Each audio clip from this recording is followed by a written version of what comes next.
Թրամփ նոր հնարավորություններ է բացում ԱՊՀ-ի համար։ Դուշանբեում ԱՊՀ պետությունների ղեկավարների խորհրդի նիստի ժամանակ այս մասին հայտարարել է Հայաստանի վարչապետ Նիկոլ Փաշինյանը։ Նա նշել է, որ տարիներ շարունակ տևած հակամարտությունից հետո Հայաստանի եւ Ադրբեջանի միջև խաղաղություն է հաստատվել, որի համար հիմնարար փաստաթուղթ է հանդիսացել Ալմատի հռչակագիրը։ Անդրադառնալով օգոստոսի 8-ին Վաշինգտոնում ստորագրված փաստաթղթերին, վարչապետը ընդգծել է, որ իր եւ Ադրբեջանի նախագահ Իլհամ Ալիևի կողմից ընդունվել է հռչակագիր, որում ամրագրված է Հայաստանի ու Ադրբեջանի ընդունումը դեպի պայծառ ապագայի գնալու հեռանկար եւ որը կապ չի կարող ունենալ անցյալի հակամարտության հետ։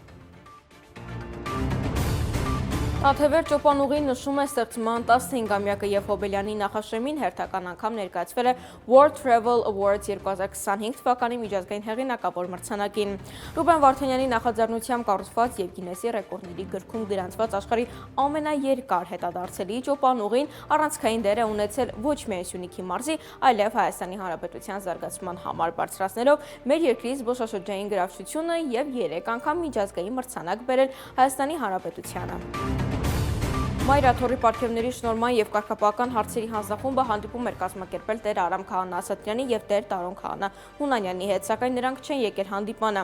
Այս մասին հաղորդագրությունն է տարածել Մայրաթորի տեղեկատվական համակարգը։ Նշում է նաեւ, որ հանձնախումբը գումարել էր հերթական նիստը քննարկելու եկեղեցական առնչվող խնդիրներ, ինչպես նաեւ կարգապահական, այնպես էլ նաեւ պարգևներ շնորհելու հարցերը։ Օրակարգում նախատեսված էր նաեւ հանդիպումը քահանաների հետ։